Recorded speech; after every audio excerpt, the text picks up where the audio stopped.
Okay, I don't know what happened there, but anyway, I took a bouillon cube, a chicken bouillon cube. Normally it says to boil 8 ounces of water, do 1 cube with 8 ounces of water. But what I did, because the frozen chicken is going to produce its own water, what I've done is I've cut that in half. So I've taken 1 chicken bouillon cube and put it with 4 ounces of water. So that's the first thing I'm going to do is I'm going to pour that 4 ounces of chicken broth over the top of it. Put that in there. And I'm just going to simply salt and pepper, not a whole lot. I don't want it to be too much with the salt and pepper because I've got some other seasonings and stuff that I'm going to put in here with it. My pepper is not going to come out of the holes very good, so I'm just going to do this. There we go. Oh, nice. Just a little bit of pepper, not a whole lot. And then we're going to take a bit of cumin, and that's going to give the Hispanic and Mexican flavor that we want. Onion powder,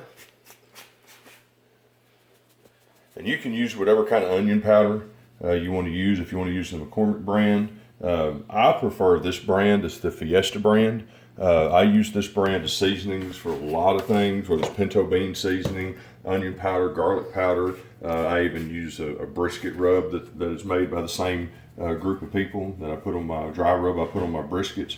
They're just known, in my opinion, they get a really high quality seasonings, and I really enjoy the bold flavors that they have in theirs. Next thing I'm going to do is I've got a little over half a cup of heavy whipping cream and a can of cream of chicken. So what I'm going to do is I'm going to take this can of cream of chicken, get me a spoon.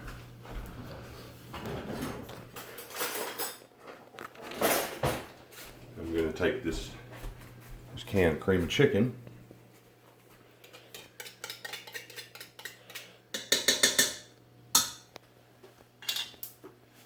I'm going to put this over the top of the chicken, so.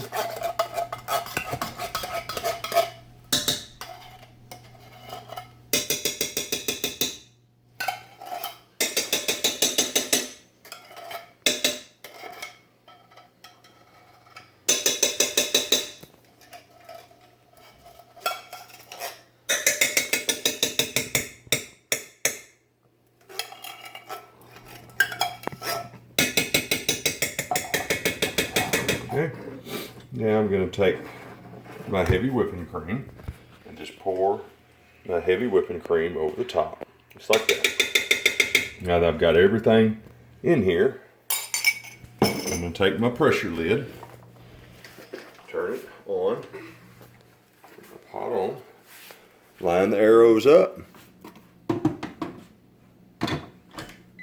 line the arrows up. There we go. We'll go to pressure. I'm gonna go to high. Time. Since my chicken is frozen, I'm gonna do 35 minutes.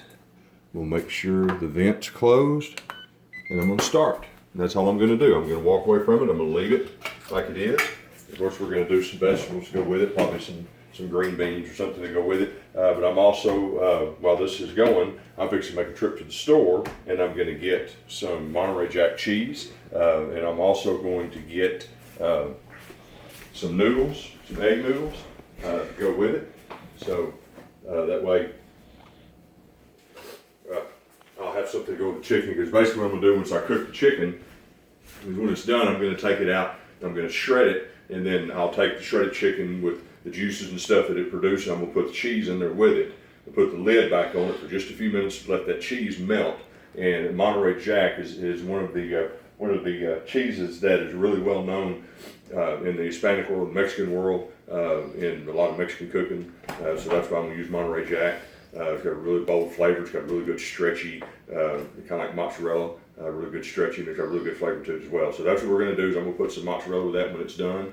Then we'll serve that over noodles. And we'll have some vegetables to go with on the side, and we're just going to see how it turns out. It's something that's kind of threw together, and we're kind of thinking of what I'm going to do for supper, and that's what I'm going to do. So we're going to try it and see how it turns out. So we'll be back again in a little bit.